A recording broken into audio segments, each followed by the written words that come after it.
The pride, passion, and pageantry of college football lives here.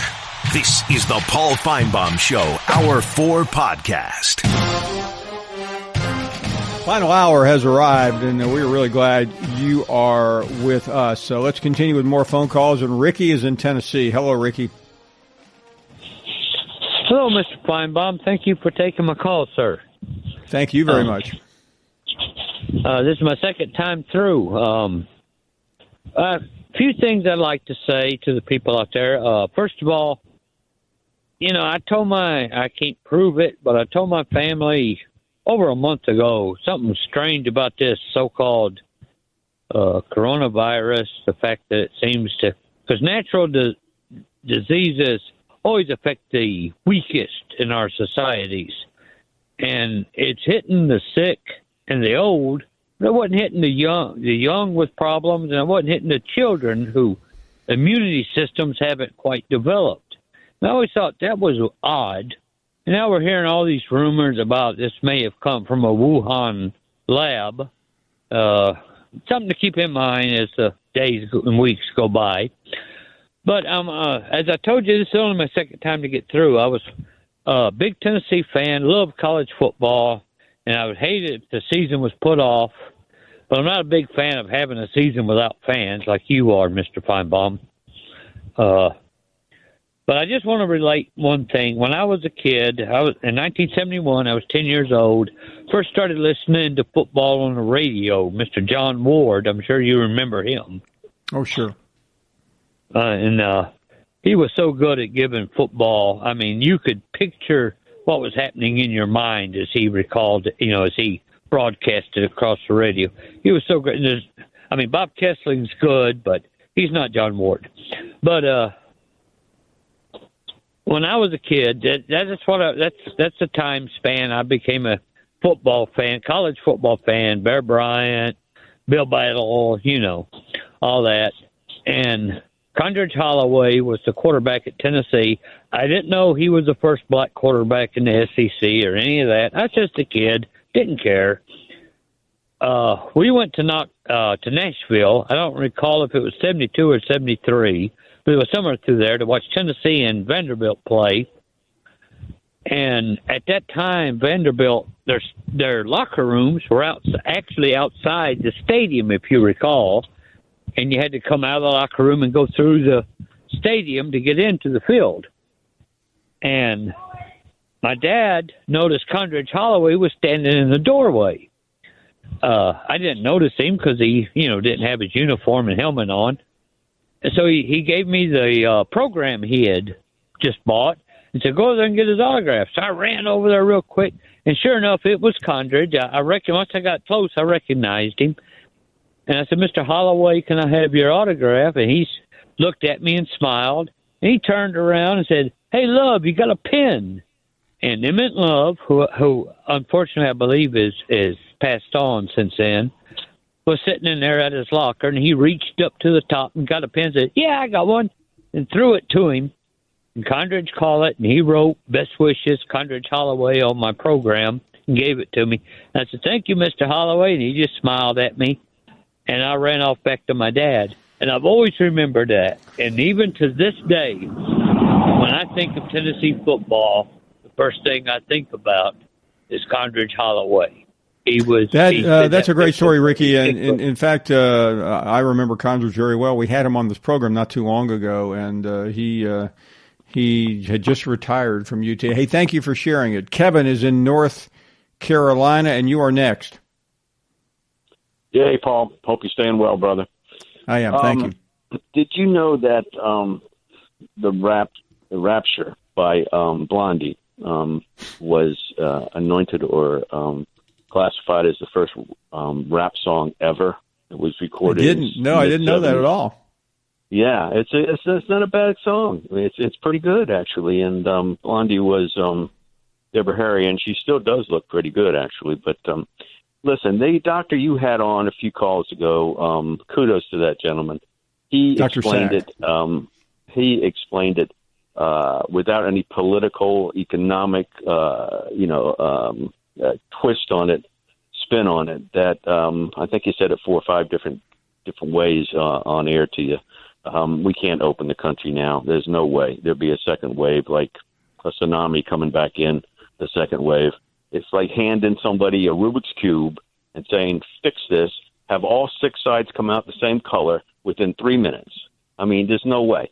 But the medical community let us down. You know, we see people on the news 6 weeks ago wearing masks, and they said we didn't have to wear masks, and we didn't have to wear gloves. You know, the medical community let us down big time on that end. And, you know, it's just unbelievable that I can't see college football. I have a side of me that loves college sports. I mean, it really melts my butter, college sports, football, and basketball. But the bottom line is that side, that heart side says, yeah, I want to see it. But then I get a scolding from the brain side saying, you know what, you are one selfish SOB to let these kids go back out on that field, okay, and to be guinea pigs.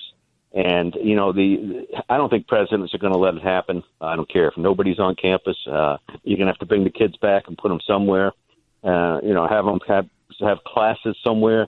Lawyers are going to – what are they going to do, make the kids sign a waiver if they catch the disease, that they wouldn't sue the university?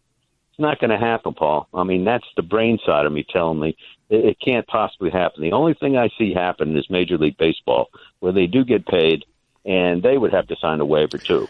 Because I would agree with you. I think, you know, if you listen to what Dr. Sag said, and he is one of in his category, those are the people that are being listened to. He definitely cast some serious doubt, But I mean, he was an optimist, and I think the optimism comes from possible treatment. But that's guesswork right now. It'd be like a Hail Mary to get a vaccine done this quick. I mean, the vaccine. There's no way. There's no way, based on what he said, the vaccine's done until next year. What he said, there is a possible treatment, and all that does is shorten the virus. It doesn't preclude you from getting it. No, it was. I hope you had a chance to all of you. Thank you for the call to hear our. We had about 45 minutes with Dr. Michael Sag earlier. It was who caught the virus early on, along with his son up in the Boston area, who's also a physician. They both had it. His son is about 30. Maybe 35, and it was not as serious. But just listening to Dr. Sag detail what having this virus was like was just downright riveting. Thank you very much for the call, all of you. Matt is up next. Hey, Matt. Hey, Paul. How you doing today, my friend? We are doing great. Thank you. I'm glad to hear from you, and you're doing good, Paul. Well, I heard that doctor what he had to say, and I kind of have to agree with him. Paul, there's no way in heck that you want to put these kids in danger. And look, my heart says I want college football back, but I agree with a lot of calls. Even my brains tell me, what are you going to do? You're going to put these kids through danger and put them back on the field when we don't have a handle on this virus yet and put them at risk when, like the doctor said, he didn't put it in a political way. He didn't put anything like that. We don't have a handle on this virus. We don't have a vaccine for it yet. You're not gonna make them sign a waiver. Well, the good news, Matt, is that if everything happens like we are being told it will, we'll find out fairly quickly in the next 6 weeks whether this works or not. And if it doesn't work, then there won't be any chance of college football. If it does, then the odds will increase dramatically. Yeah, I agree with you, but I kind of agree with the doctor. I don't, in my heart, I want it back, but what my brain's telling me, I just don't see. Well, one thing he said, Matt, that can't be ignored. He said the odds of a full stadium, there is no chance. I mean, he said that can't happen. I mean, he essentially said he thought, and he's a big college football fan. I've known the doctor for about 30 years, and he's a huge fan, and he wants to see it. But he said that the only way that you could possibly have college football would be if you had about, what did he say, about an eighth or a tenth of the crowd in the stands. That's the limit. Now, whether I think the executives that run college football would probably have a tough decision to make. They'd rather have that than none. Matt, always great to have you on. Thank you for the call. We will be right great back. to hear from you, Paul. You're listening to the Paul Finebaum Show podcast. Welcome back. It has been 5 weeks since the sports world shut down, and at the time, it affected so many spring sports that we were focused in on the basketball at the time. But Patrick Murphy is joining us. His program started the women's softball season ranked number 1 in the country. His program also won the national championship about 8 years ago and was among the favorites to do that again. Coach, thank you for your time. I can only imagine, like all of us, what you and your program have gone through. How are you doing? Well, thanks for having me on. I really appreciate it. But I guess the word that comes to mind first is a lot of us are just bored. I mean, this is, I had a spring break for the first time since 1988, which is when I graduated from college. So this is all brand new stuff for us. And I can't tell you how much we appreciate you being on every day because you're like the savior to the sports world. Thank you. Coach, I appreciate that. And on a gorgeous Friday in April, you would be knee deep in a series right now, and we'd be watching and cheering and waiting for the tournament in a couple of weeks, and then the NCAAs. I know that had to be a difficult time when you had to sit down and tell your team 5 weeks ago that it was over. Yeah, it was the absolute worst, and the weirdest part about it was, we would meet with the team, and like 2 hours later, the whole thing that I just talked about changed. So I think it was the Wednesday where they went with a smaller crowd. So it was parents and relatives. And then the next day was the SEC tournament canceled, the basketball tournament. And then our tournament, we were supposed to have a tournament that weekend, and we had to cancel. So I had to call teams and say, don't get on the plane because Texas was coming. And BYU was actually in the hotel literally across the street from our stadium, and I had to call him and say, I'm so sorry, Gordon, but you're going to have to go home. And so they spent about 13 hours in Tuscaloosa and drove to Atlanta and flew back home to Utah. And then the next day, or that afternoon, I think, it was when the World Series was canceled.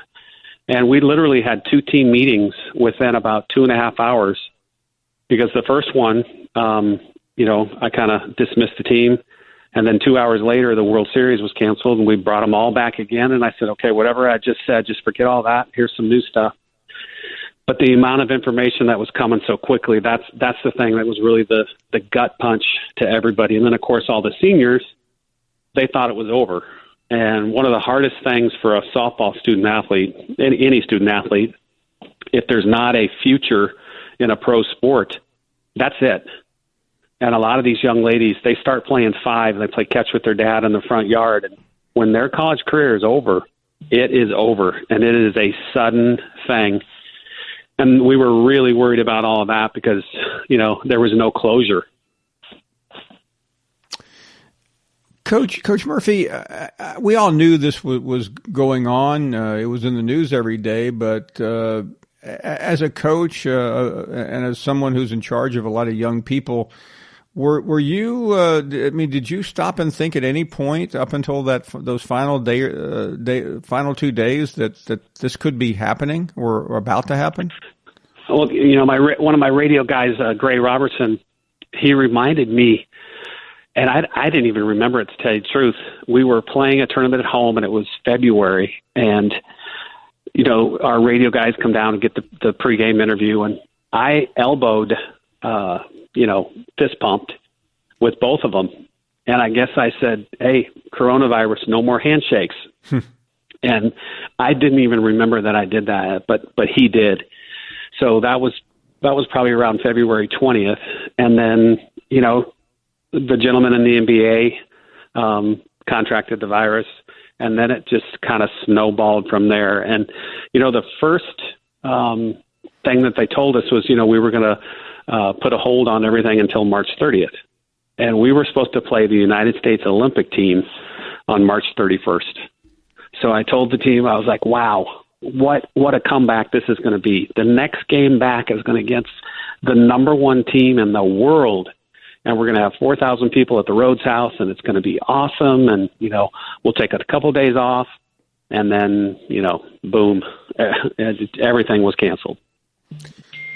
We've talked to so many different football coaches who are still trying to anticipate and be prepared, but it's a little bit different in your sport. You're in your season now. It doesn't end until June. What are you doing with your team right now? What can you do with your team? Well, kind of. Have you ever seen this? It's a little video. It's about a 3-minute long video. It's called the Marshmallow Test. Have you ever seen that? No. Okay. Well, I show it to my team almost every fall, and we release our next spring schedule.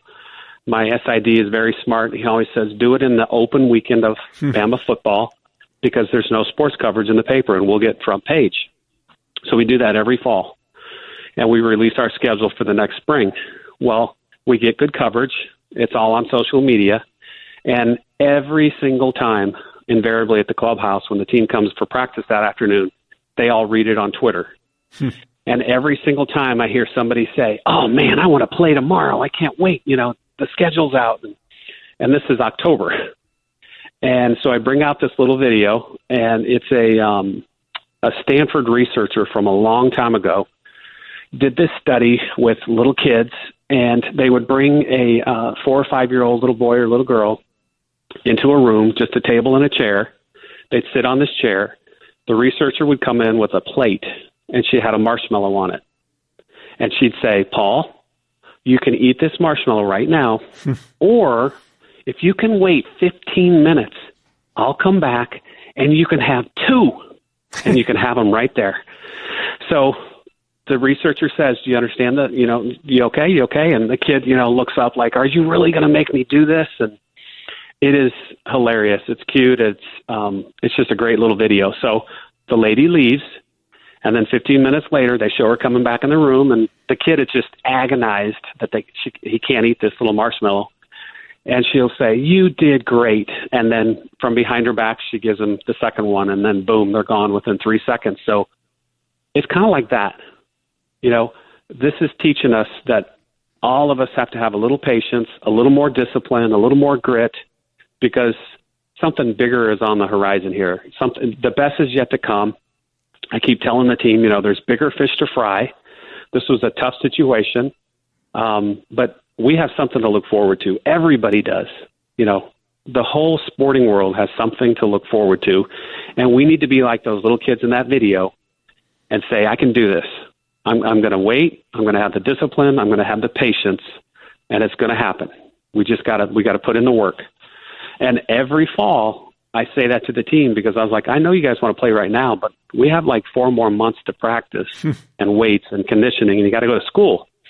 So we need to put in the work, and it's going to be better finally when it comes back around in February. So that video just comes to mind, and if your viewers haven't seen it, it's on YouTube. 3 minutes, they'll get a good laugh out of it. Oh, I certainly hope they will. That because right now, Coach, as you know, I think people, especially young people, I know we always talk about the elderly having a hard time, but I wonder as well about people that you deal with every day, your players, the age group. What can you say to all of us listening, whether they're in my age group or young people who are dealing with something that they really just don't have any preparation for? Well, I absolutely agree with you because the young people, for many reasons, this is the most anxious generation in history. And our main job with our kids is just to show hope and faith to every one of them that this too shall pass. We've tried to stay in constant contact with everybody. I write about 4 or 5 handwritten cards a day, and I've split the roster up into, 4 a day for the week. We email, we text. We have a weekly Zoom that we're having that we have a lot of fun on. We have special guests that get on with us, and we've split the team up between the 4 coaches, and there's about 5 kids to every coach that we kind of, concentrate on throughout the week, but we can call anybody and just check on everybody in the team. But you just have to have a little patience and a lot of hope that, this is going to end eventually. But do something physical every single day.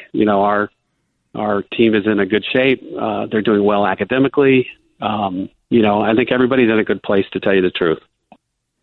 Really great to hear. Patrick Murphy, the head coach of the Alabama women's team, expected to do so well this spring, and now looking forward to next year. Coach, thank you. Thank you very much for coming on. You've inspired all of us. Thanks a lot. Thanks for having me, Paul. It was great. What an incredible conversation with Patrick Murphy. What an amazing show we've had as we head to the break here, and we'll begin to take your phone calls at 855-242-7285. We had the country star Chase Rice, the athletic director from Northwestern earlier today, and Jim Phillips. Just a fantastic conversation, and then some riveting discussion with Dr. Michael Sagg, one of the preeminent infectious disease doctors in the world. He heads the department at UAB in Birmingham. We will take a break. More of your phone calls after this. You're listening to the Paul Finebaum Show podcast. You're not worth a flip. We welcome you back. Appreciate your patience. I know we've had a lot of guests, so we haven't had as much time as usual for calls, but we will make that up the rest of the way. Jimmy is up next in Mississippi. Hello, Jimmy. Hey, Jimmy, good afternoon.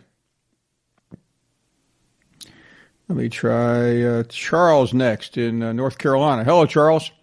Well, hey, Paul. How are you doing today? I am doing great, Charles. Thank you. Great show so far.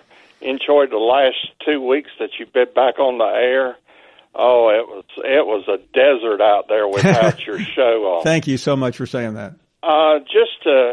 It's kind of tough to follow up the coach there, but I just want to make an observation. Maybe the one good thing that can come out of this entire situation is a life lesson for all of us not to take tomorrow for granted.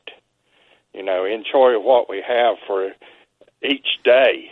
I heard a gentleman on Golic and Wingo one morning lamenting the fact that his son's senior high school baseball season was canceled, and that in several months his son was going to be going to boot camp for the Marine Corps, and that if he'd known that his senior season would have been canceled, that he would have focused and enjoyed a lot more of his junior season. And, a lot of times we get too caught up in focusing on what's to come, and we don't take the time to enjoy what we have today. You just said something really interesting, and I read a quote one time about people, and it applied to me, because a lot of us are always looking for something else, something better, and it's often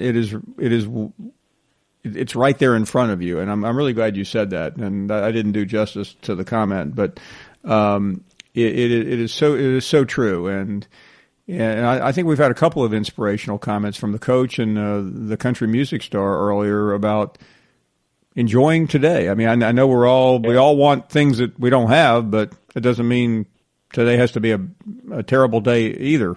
Yes, well, none of us know how long we have. No. We don't even know if we're going to have the next minute or two. So why not enjoy what we have? Enjoy your family, enjoy your friends. I remember my mother and father, when they were alive, saying, well, I plan to call so-and-so, and they never did, and the next thing they knew, so-and-so had passed away. No, it's so true. You hear that all the time. Families, issues, friends. I was somewhere a couple of months ago, and somebody asked me, like, what happened between you and this place? And I said, you know what? I can't even remember what it was about. I mean, it was just, it was that's applicable to so many things. Well, thank you so much for the call. Really appreciate that. Buck Wild is up next. Hi, good afternoon, Mr. Finebaum. How are you doing? I'm doing well, thank you. Good. I tell you what, it has been an impressive array of guests the last couple of weeks. I mean, we have a crew that works with us every day, and they have gone to the nth degree to try to, because you just can't do a conventional show like we had. And I appreciate you saying that, but there are a lot of people that are part of that group. I've got to say this. I honestly believe you're on your way to becoming the next Dick Cavett. Well, he was one of my favorites as a young kid growing up, and nobody's replaced him yet. I think it's going to be you. Well, thank you. All right, enjoy your weekend. Be safe. You too. See you next week. I can't wait. Thanks so much. Appreciate it, Buck. Let's check out. Am I on? Bob, you're on. Go right ahead. Hey, hello, Paul. My pleasure in talking to you again. Thank you. Thank you very much.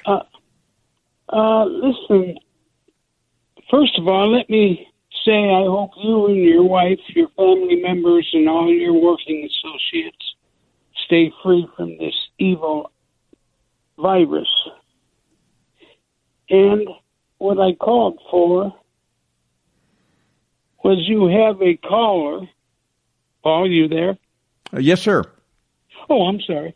You have a caller that calls maybe once a week. His name is Augie, and he's from New Orleans. Yeah, we talked to him earlier today. Yes, and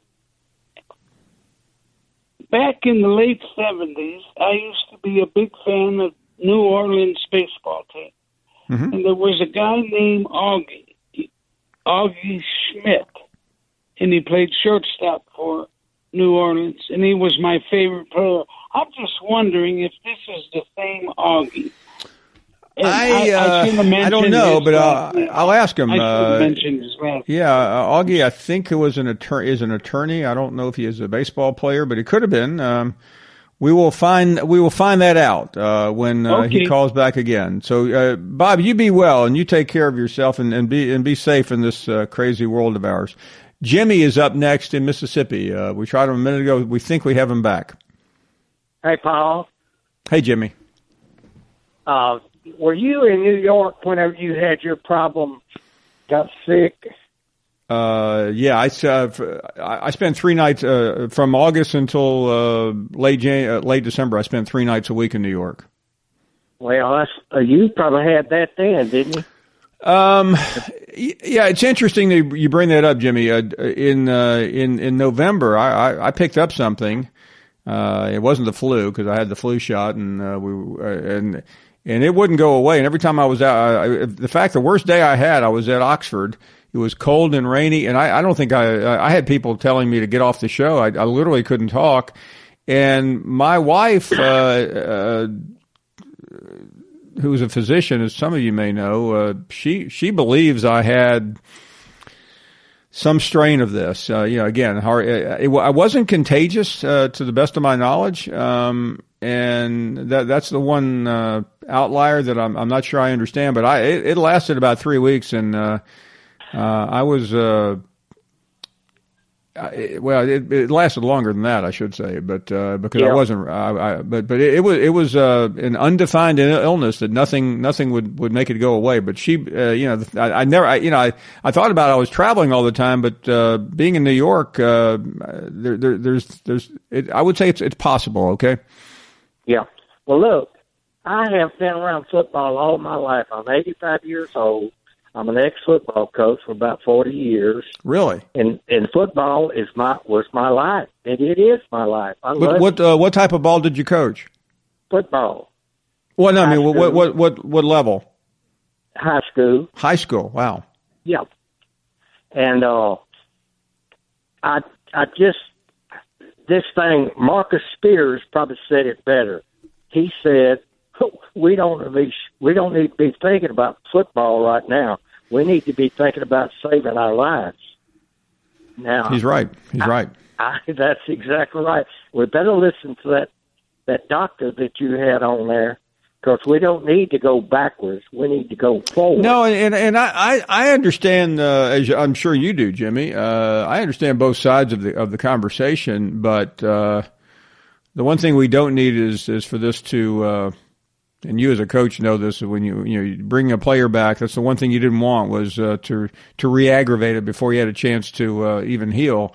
And I mean, you and I obviously will watch and see what everybody says, but we're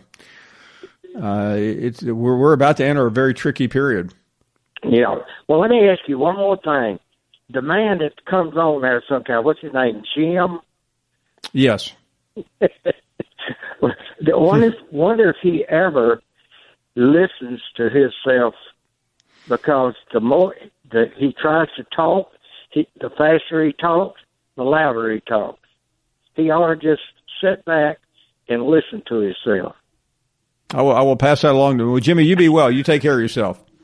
Thank you for taking my call. Thank you, and I hope I did have it. Maybe that will strengthen my immune system if I ever come in contact with it again. We are up against a break. Back with much more. You're listening to the Paul Finebaum Show podcast. With the Capital One Quicksilver Card, you earn unlimited 1.5% cash back on every purchase, everywhere. That's unlimited 1.5% cash back on everything you buy. And unlimited really means unlimited. With Quicksilver, there's no limit to how much cash back you can earn. Capital One, what's in your wallet? Credit approval required. Capital One Bank USA, N.A. Geico has the insurance industry-leading app that lets you manage your policy anytime, anywhere. Which means that Geico is always there for you. If only everyone was always there for you. Like animal control, when you're cornered in your garage by an angry possum. Hi, me again. You guys said you would be here about an hour ago, and I think the possum is starting to get angry. Listen, I thought if I fed it, it would go away, but now it is ripping holes in the drywall and making some sort of nest. Just call me back. Geico, always there for you with savings and the industry-leading mobile app. About to wind it up on a Friday. The week is complete, and what a memorable day it has been here. And let's close strong with William in Maryville, Tennessee. Hello, William. Hello, Paul. How are you? Well, hope you are. Well, I'm like everybody else. I think that before discretionary events like sporting events or concerts are opened up, somebody's going to make an analysis of the public's level of withstanding inconvenience. When you and I were kids, we were inconvenienced when we had to jump up and manually argue with our sibling and manually change the TV or stop at a payphone and find change, or and so we were inconvenienced in one way. Now we do things, airport lines and taking our shoes off and things after 9/11 that inconvenience this generation much differently. And I think the question, and I don't know the questions, much less the answers, but I think one question is going to be, if you have a chance to go to a sporting event and get your temperature checked when you walk in, put on either a 3-ply mask or a KN95 or N95 respirator mask, and sit, a couple rows from other people or a couple seats from other people, with things like tailgating curtailed and cheering during the game. You're not there with your friends, or you're sipping your beer out of a straw. Now, in my case, like we talked about this before, I don't go to many college football games because, number one, my butt doesn't fit in the seat very good anymore. Number two, I like watching it on TV, and I'm inconvenienced by going to the game. But I think people are going to have to decide what level of inconvenience they're going to put up with, including these apps that, track where your phone is versus other people if you become positive with this. And I just think that's part of the analysis. What price you're willing to pay? Yeah, I don't think it's going to be easy. And I think when you heard the doctor tonight, I mean, he just flat out said we aren't having stadiums filled with people. Yeah, and I didn't hear him. And when you say that, do you mean an empty stadium? Do you mean a stadium? Well, here's what he said. And for those who missed it, we had Michael Sag on, who is the director of infectious disease at UAB Medical Center, and he's also he's one of the preeminent HIV/AIDS researchers in the world. So infectious disease is something that he's quite well aware of. And he said his best case scenario would be maybe a stadium, an eighth filled, which in Neyland Stadium, what's that? 12,000 people? 12,000 people. Yeah. But then look at what are they going to be able to tailgate? Are they, when you say the eighth field, was that clusters of 10 people, or is it sitting by yourself? I don't think we know the answers to these. And I think that what's challenging about this is that, let's look at smoking. Smoking statistically shortens your life. If you smoke in a field, you're not hurting anybody but yourself. But if you smoke in a restaurant, your secondhand smoke is hurting other people. The problem with this is, you can say, well, by gosh, my rights are being infringed. I'm a pretty big believer in the Bill of Rights. But also the fact is your behavior is negatively affecting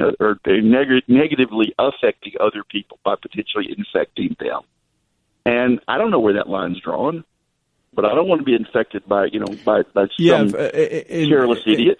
No, William, and if somebody has a few minutes this weekend, I'm not trying to be shameless here, but on our podcast, we'll post the interview. What Dr. Sag, not only is he an expert, he had the disease. He and his son both contracted it very early on. And I will tell you, I mean, I've seen this over and over again, and but listening to a leading specialist in infectious disease describe the disease from within as a patient, but also diagnosing it as a clinician was just unbelievable, William. And I know, did you see Fauci last night on TV when some commentator tried to equate the disease to HIV and he shot her down pretty quickly? Yeah, no, I did see that. Yeah, that was Laura Ingraham.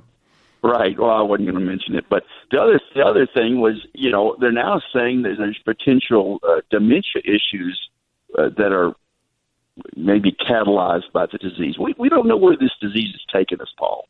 We have no clue. And I'm going to listen to that podcast because I think we need as many smart people as we can working on this. William, thank you. Always great to have you on. We are at the end of the show. It's been quite a week. And quite a day as well. Thanks to everyone for being here. Be safe, and we will see you right here on Monday. Thank you for listening to the Paul Finebaum Show podcast. The Paul Finebaum Show airs weekdays on the SEC Network, beginning at 3 Eastern. Your home is important. That's why Geico helps make it easy to save on homeowners insurance. Because home is more than just a place. Home is where you build a giant pillow fort in your living room. And when people ask why you have a pillow fort in your living room, you say it's for your dog. And when they ask, well, what kind? You say, chocolate lab. And weave a web of lies that's almost as intricate as the crown molding in Fort Pillow. The Geico Insurance Agency could help protect the pillow soft fortress you call home. Call Geico and see how easy it is to switch and save on homeowners insurance.